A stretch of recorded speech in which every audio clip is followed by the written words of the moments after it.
My name is Emma Catherine Morrison and I'm 27 years old. What I'm about to tell you isn't a story about karma or poetic justice, though both play a role. This is about the moment my father sat in a lawyer's office and realized he'd abandoned his daughter at her grandmother's funeral for a vacation, and that decision had cost him $8.5 million. This is about watching greed destroy itself. Before I tell you about that estate reading, when the lawyer called my name instead of my parents' and Dad's mouth literally fell open in shock, I need to take you back to where it all started. Back to Sacred Heart Church, where my grandmother lay in a casket and my parents checked their watches, more concerned about missing their cruise departure than saying goodbye to the woman who raised me. My grandmother, Rose Margaret Morrison, was the strongest person I ever knew. She'd raised 4 children as a single mother after my grandfather died in a factory accident when my dad was just 12. She worked 2 jobs, seamstress during the day, cleaning offices at night, to keep food on the table and her kids in school. She never complained, never asked for help, never showed weakness. By the time I was born, Grandma Rose had retired and was living comfortably in a modest house in Portland, Maine. My parents, Martin and Christine Morrison, lived 20 minutes away with my older sister Amber and me. We visited Grandma every Sunday without fail, and those visits were the highlight of my week. While my parents were obsessed with appearances, status, and money, Grandma Rose cared about character. She taught me to sew, to cook, to balance a checkbook. She told me stories about surviving hardship with dignity. She made me feel valued in ways my parents never did. "You're special, Emma girl," she'd tell me, using her nickname for me. "Don't let anyone convince you otherwise. You have your grandfather's kindness and my spine. That's a powerful combination." My parents' relationship with Grandma was complicated.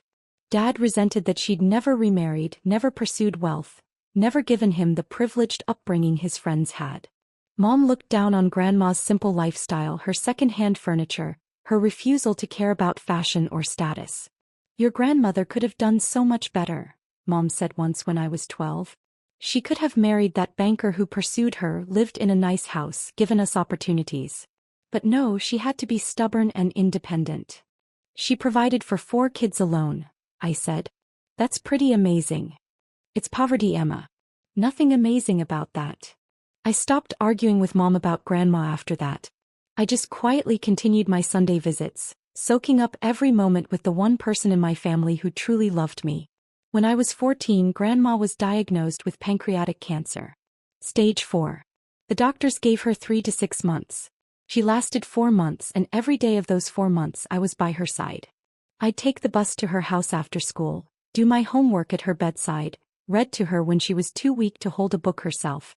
My parents visited occasionally, always briefly, always checking their phones.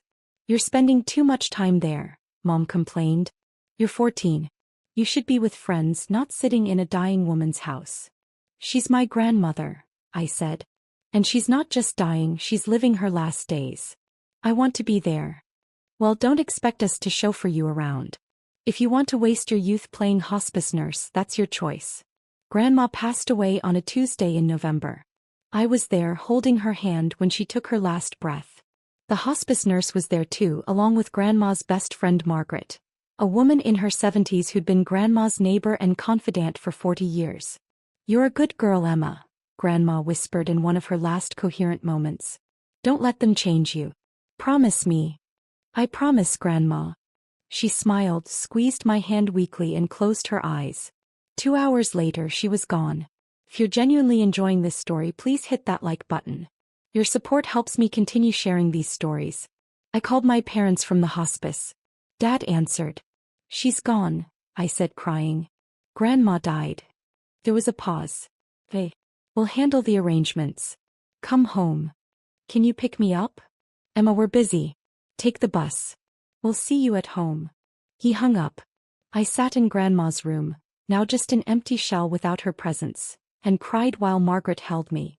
"Your grandmother loved you more than anything," Margaret said softly.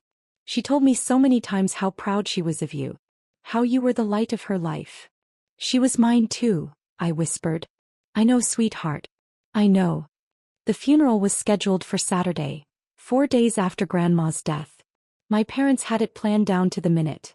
Viewing at 10 a.m., service at 11 a.m., burial at noon, reception at 1 p.m. We need it done by 2 p.m., Mom said when I asked why everything was so rushed. We have a 4 p.m. flight to catch. I stared at her. A flight? Where are you going? Caribbean cruise, Dad said casually, not even looking up from his laptop. 7 days all-inclusive. We booked it 6 months ago and it's non-refundable. You're going on a cruise the day of Grandma's funeral? The funeral will be over by then, Mom said as if this were completely reasonable. We'll pay our respects, attend the service and then we'll go. Life goes on, Emma. Your grandmother wouldn't want us to cancel our plans. She would absolutely want you to cancel your cruise. I was shouting now, disbelief turning to anger. She just died. You can't just bury her and then go party in the Caribbean. Watch your tone, Dad said sharply. We've already paid $8,000 for this cruise. We're not throwing that money away because of bad timing. Bad timing? She's your mother. And she's dead. Mom's voice was cold, final. Being sad won't bring her back. We're going on our cruise and you're staying with Amber for the week. End of discussion. I looked at my sister who was 17 and had her headphones in, completely checked out of the conversation. She didn't care about Grandma, didn't care about me, didn't care about anything except her phone and her friends. I don't want to stay with Amber, I said. I want to stay with Margaret. Who's Margaret? Dad asked. Grandma's best friend. She offered to let me stay with her. My parents exchanged glances. Fine, Mom said with a shrug. Whatever.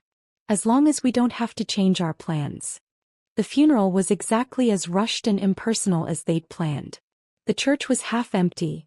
Grandma had outlived most of her friends and the ones who remained were elderly and frail. My parents' siblings, 3 uncles and their families, attended, all looking vaguely uncomfortable. I sat in the front pew with my parents and Amber. Margaret sat directly behind us. The service was generic, delivered by a priest who'd never met Grandma and kept calling her Ruth instead of Rose. I wanted to scream. This was Grandma Rose, who'd raised 4 children alone, who'd worked herself to exhaustion to provide, who'd taught me everything that mattered. And she was getting a 30-minute cookie-cutter service because my parents had a cruise to catch. When it came time for family to speak, no one stood up. The priest looked at my father expectantly. Dad checked his watch and shook his head. I stood up. I'll speak, I said, my voice shaking. I walked to the podium and looked out at the sparse crowd. Then I talked about Grandma Rose for 15 minutes. Her strength, her kindness, her wisdom, her love. I told stories that made people laugh and cry. I honored her the way she deserved. When I finished and returned to my seat, my mother leaned over and whispered, "That was unnecessarily long. We're going to miss our flight." I didn't respond. I just stared straight ahead, hating her. The burial was quick. Grandma was lowered into the ground next to Grandpa, and the priest said a brief prayer. The reception was held at the church basement. Sandwiches and coffee that my parents had ordered from the cheapest caterer they could find. At 1:45 p.m., exactly as planned, my parents announced they were leaving. "Emma, Amber's going to drop you at Margaret's house," Mom said, already walking toward the parking lot. "We'll be back in a week. Be good." "You're really leaving?" I couldn't believe it was actually happening. "Right now. Grandma's in the ground and you're leaving for a vacation?" "She's dead, Emma." Dad's voice was irritated now, like I was being unreasonable. "She won't know we're gone. We paid for this trip and we're taking it. You're old enough to understand priorities." "I understand that you care more about a cruise than your own mother," I said. Dad's face flushed red. "You're being dramatic and disrespectful. We'll discuss this when we get back." They left. Just walked out of Grandma's funeral reception and drove away to catch their flight to the Caribbean. Amber gave me a ride to Margaret's house 20 minutes later, barely speaking the whole drive. "Sorry about Mom and Dad," she said when we pulled up to Margaret's small bungalow. "They're kind of terrible." It was the most honest thing she'd ever said to me. Margaret Hanson was everything my parents weren't. Warm, present, deeply kind. She welcomed me into her home like I'd always belonged there. "You'll take the guest room," she said, showing me to a cozy bedroom with a quilt-covered bed and lace curtains. "Stay as long as you need, sweetheart.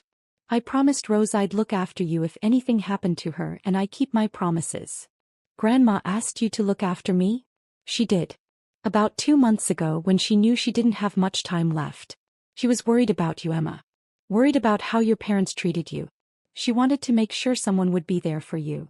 I started crying and Margaret held me while I sobbed for Grandma, for the funeral she deserved but didn't get, for the parents who'd chosen a vacation over grieving. That week with Margaret changed my life. She told me stories about Grandma I'd never heard, about her strength during the hardest years, her quiet acts of generosity, her fierce protection of her children despite having so little. "Your grandmother was remarkable," Margaret said one evening over tea. "She never had much money but she was rich in the ways that mattered. And she loved you so much, Emma. You were her pride and joy." "I loved her too," I whispered. "I know you did. And she knew it too." When my parents returned from their cruise, tanned, relaxed, and full of stories about buffets and excursions, they barely acknowledged I'd been gone. "Did you behave yourself at Margaret's?" Mom asked. "Yes." "Good. Back to normal now." But nothing was normal. I couldn't look at my parents the same way after they'd abandoned me at Grandma's funeral. Every interaction was colored by the knowledge that they'd prioritized a vacation over saying goodbye to the woman who raised them. I started spending more time at Margaret's house. She never minded, in fact she encouraged it. We'd have dinner together, work on sewing projects she'd learned from Grandma, talk about books and life and dreams. "You're always welcome here," she told me. "This is your second home." It became my first home. My real home. The place where I felt valued. Drop a comment and let me know where you're watching from. Your support means everything. The custody arrangement. 6 months after Grandma's funeral, things came to a head. My parents had been arguing constantly about money. They'd overspent on the cruise and other luxuries and were behind on bills. The stress made them even more insufferable than usual. One night they sat me down for a family meeting. "Emma, we need to discuss your future," Dad said in his serious business voice. "Your mother and I are facing some financial pressures right now. We need to cut expenses." "Okay," I said slowly, not sure where this was going. "Amber is heading to college next year and that's going to be expensive. We need to prioritize her education. So we've made a decision. You're going to go live with Margaret." I blinked. "What?" "Margaret offered to take you in," Mom said. "She has plenty of space and she clearly enjoys your company. It makes sense for everyone. We can focus on Amber's needs and you can be somewhere you're obviously more comfortable." They were giving me away. 6 months after abandoning me at Grandma's funeral, they were literally giving me away to reduce their expenses. I should have been devastated. Instead I felt relieved. "Hey," I said. They looked surprised that I'd agreed so easily. "We'll still see you," Dad said awkwardly. "Holidays and such. This isn't abandonment. It's just a practical arrangement." "Sure," I said. "Can I go pack?" The legal arrangements were surprisingly simple. Margaret was already a registered foster parent. She'd fostered several children over the years, so the paperwork went through quickly. My parents signed away custody without hesitation, and by my 15th birthday, I was officially living with Margaret full-time. My parents visited twice in the first year, then once the next year, then not at all. Amber went to college and rarely came home. When she did, she didn't visit me at Margaret's. I was alone with my biological family, but I wasn't lonely, because I had Margaret. Margaret became the mother I'd never had. She encouraged my education, supported my interests, and made me feel like I mattered. She worked as a retired accountant who did consulting work from home, so she was always available when I needed her. "What do you want to be, Emma?" she asked me one evening when I was 16. "I don't know. Something that helps people, I think." "Your grandmother wanted to be a nurse," Margaret said. "But she never got the chance, had to drop out of school to work when her own mother died. She would have been brilliant at it." "Really? I never knew that." "She had dreams just like you do. Don't let anything stop you from achieving yours." Under Margaret's guidance, I flourished. My grades improved from B's to straight A's. I joined clubs, made friends, discovered a passion for social work. Margaret paid for SAT prep courses, college application fees, everything I needed. "I can't afford all this," I protested when she insisted on hiring a college counselor. "Yes, you can," Margaret said firmly. "Your grandmother left me something in her will specifically for your education. She wanted to make sure you had opportunities. We're using that money exactly as she intended." I got into Boston University's social work program with a partial scholarship. Margaret covered the rest without hesitation. During my 4 years there, she visited regularly, called weekly, and made sure I knew I was loved. My biological parents didn't call once during college. Didn't ask how I was doing. Didn't acknowledge my graduation. I stopped expecting anything from them. After getting my bachelor's degree, I was accepted into BU's master's program in social work with a focus on child welfare. I wanted to help kids like me, kids whose parents failed them who needed someone to step up and care.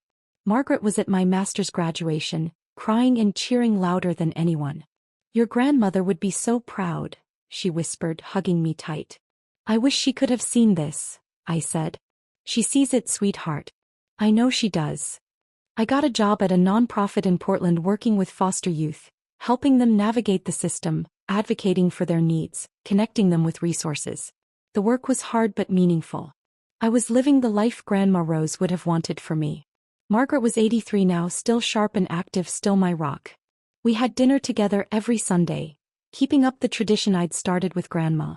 Then, on a Tuesday morning when I was 27, I got a call from Margaret's attorney. "Ms. Morrison? This is James Chin from Chin and Associates. I'm calling regarding Margaret Hansen's estate." My blood went cold. "Is Margaret okay?" "I'm very sorry to inform you that Ms. Hansen passed away peacefully in her sleep last night. She had a heart attack. I'm told it was quick and painless." The world stopped. "Margaret. Gone. Just like that." "No," I whispered. "No, that can't be right. I just saw her Sunday. She was fine." "I'm very sorry for your loss. Miss Hansen was a remarkable woman.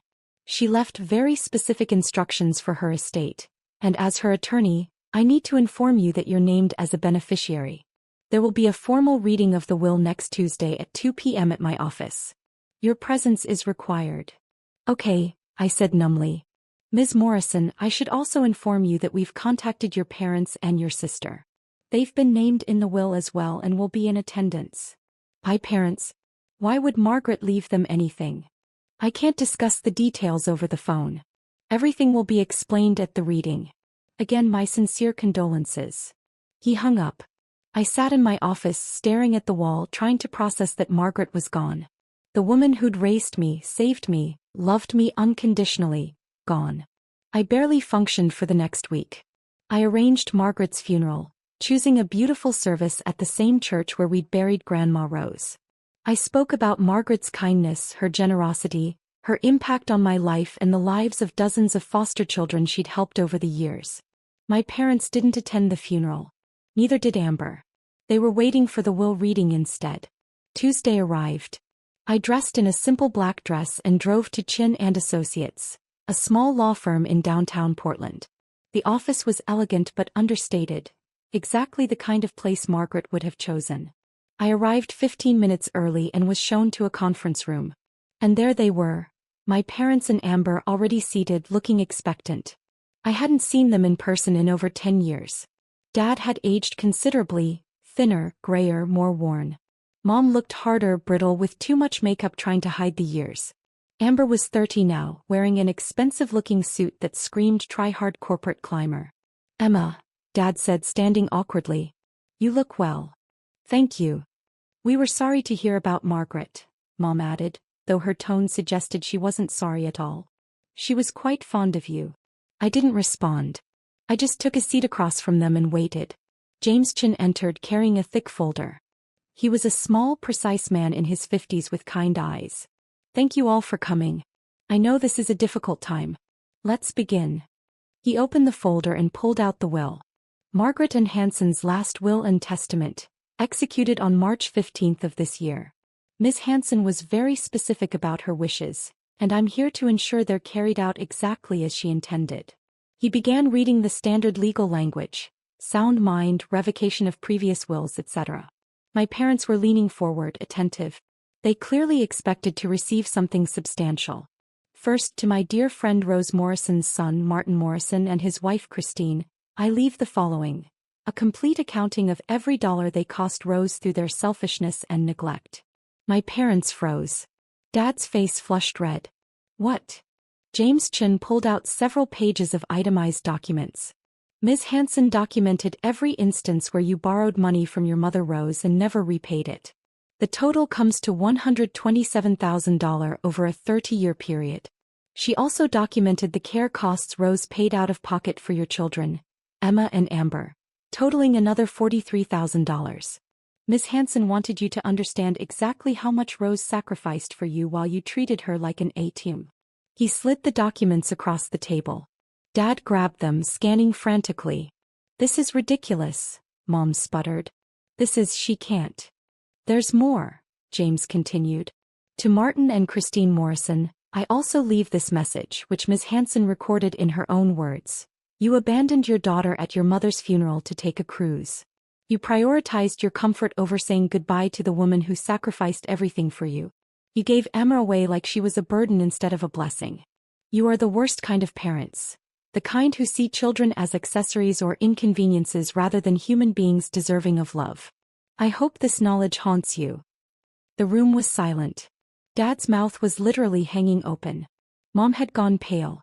Additionally, James said, Ms. Hanson established a $50,000 fund specifically for grief counseling and family therapy, should Emma ever choose to pursue reconciliation with you. She doubted you'd take advantage of it, but she wanted the option available. This fund will remain in trust for 5 years, after which it will revert to Emma. He moved on before my parents could respond. To Amber Morrison, I leave my collection of first edition books, valued at approximately $15,000. With the hope that you might read them and learn something about compassion and family loyalty. Amber looked confused. That's it? Books? Yes. Miss Hanson felt strongly that material wealth given to those who don't appreciate it is wasted. She hoped the books might provide some value to your life, though she had her doubts. James turned to me and his expression softened. And now, to Emma Catherine Morrison, whom I have loved as a daughter for 13 years, I leave the entirety of my estate. This includes my home at 428 Maple Street, valued at $680,000. My investment portfolio, currently valued at $3.2 million. My savings accounts, totaling $1.4 million. My retirement accounts, valued at $2.8 million. And various other assets including vehicles, jewelry, and personal property, valued collectively at $420,000. The total estate value is approximately $8.5 million. I couldn't breathe. $8.5 million? Additionally, James continued, reading from Margaret's personal letter, Emma, my darling girl, this money represents the life I built and the future I want you to have. Use it to continue your important work to help children who need advocates, to build the life you deserve. Your grandmother Rose would be so proud of the woman you've become, and so am I. You are the daughter I never had, and you've brought more joy to my life than you'll ever know. Live well, love deeply, and never forget that you are extraordinary.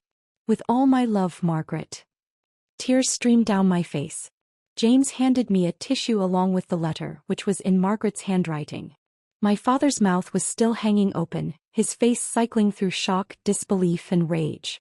This can't be legal, he finally managed. She can't just, we're family. We have a right. You have no rights here, James said firmly. Miss Hanson's will is ironclad. I wrote it myself and ensured it would withstand any challenge. She was of completely sound mind when she executed it. You can contest if you'd like, but you'll lose and waste money on legal fees in the process. $8.5 million, Dad said, staring at me like he'd never seen me before. To her. To the daughter we gave away. The daughter you abandoned, James corrected. Miss Hanson was very clear about that. You didn't give Emma to her like some generous donation. You abandoned your child to save money, and Margaret stepped in to save that child from you. Mom was crying now, but they weren't tears of grief. They were tears of rage and regret. This isn't fair. We're her parents. We deserve. You deserve exactly what you got, I said quietly. Everyone turned to look at me. You left me at Grandma's funeral to go on a cruise. You told me she was dead and wouldn't know you were gone. You gave me away at 15 because I was too expensive. You never called during college, never acknowledged my graduation, never cared if I was alive or dead. Margaret deserved this money because she earned it through kindness, love, and showing up. You deserve nothing because you gave nothing. I stood up, holding Margaret's letter to my chest. I'm done here. Mr. Chin, please send me the estate documents. I'll sign whatever needs to be signed. Of course, Ms. Morrison. I walked out of that conference room and didn't look back. Behind me, I heard my father's voice. Emma, wait. We should talk about this. We're still family. I kept walking. It took 6 months to settle the estate completely. During that time, my parents tried to contact me 67 times. Calls, emails, texts, even showing up at my work. Each message was some variation of, "We made mistakes but we're still family," and "Surely Margaret would want you to share with your parents." I blocked them after the first 10 attempts. Amber sent one email. "I don't think what Margaret did was fair, but I guess she was closer to you than us. Congrats on the money." I didn't respond. I sold Margaret's house. I couldn't live there without her, and the memories were too painful. I kept some of her belongings. Her sewing machine, her recipe box, photos of us together, the quilt she'd made me. The money went into trust funds and investments, managed by a financial advisor. I kept working at the nonprofit. The money didn't change my commitment to helping foster youth. If anything, it strengthened it. I used part of Margaret's inheritance to establish the Rose Morrison and Margaret Hanson Foundation, a nonprofit providing educational scholarships and support services for foster children. The foundation serves 200 kids annually, giving them the opportunities Margaret and Grandma gave me. At the foundation's launch event, I spoke about both women, their strength, their kindness, their belief that love was action, not obligation. I told the story of being abandoned at my grandmother's funeral and how that abandonment led me to the woman who would raise me with actual love. The local news covered the event. My parents saw it. They sent more messages, now trying to reframe the narrative. "We always knew you'd do great things, and your grandmother would be proud." I deleted them all. I'm 28 now. The money has been invested wisely and continues to grow. I live comfortably but not extravagantly in a small house near the nonprofit where I work. I'm engaged to a wonderful man who works in education and understands exactly why my chosen family matters more than my biological one. My parents are apparently struggling financially. I heard through distant relatives that Dad's business failed and they're living in a small apartment, surviving on Social Security. They're bitter about the inheritance they believe should have been theirs. I feel nothing hearing this. No satisfaction, no guilt, just nothing. They're strangers who happen to provide DNA. The real inheritance wasn't the money. It was the lesson that family is built through presence, sacrifice, and unconditional love. Grandma Rose taught me that. Margaret proved it. And I'm passing it forward through the foundation, through my work with foster kids, through building a life based on the values they instilled in me. Sometimes people ask if I regret not sharing the inheritance with my parents. If blood family deserves something just for being related. I don't regret it. Margaret left her money to the person who loved her, honored her, and showed up for her. That wasn't my parents. That was me. They had 13 years to build a relationship with Margaret. They chose not to. They had 13 years to repair their relationship with me. They chose not to. Choices have consequences. They chose cruises and appearances and convenience over love and presence. I chose differently. Margaret's will reflected those choices. If you're reading this and you've been abandoned, given away, or treated as less valuable than your parents' comfort, please hear me. Their failure to love you properly doesn't define your worth. Your value isn't determined by people too selfish to see it. Find your Margaret. Find the person who will step up when your biological family steps away. Build your life with their support and guidance. And when you succeed, honor the people who actually deserved honor. I'm living proof that chosen family is real family. That love is action, not obligation. That showing up matters more than showing up in a DNA test. To Grandma Rose and Margaret, thank you. For seeing me when I was invisible to my own parents. For loving me when I felt unlovable. For teaching me that family isn't about biology. It's about showing up, consistently and unconditionally. I carry you both with me every single day. The foundation bears your names. The children we help are your legacy.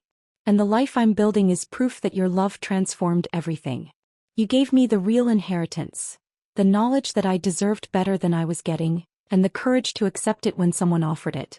Thank you. For everything. Always.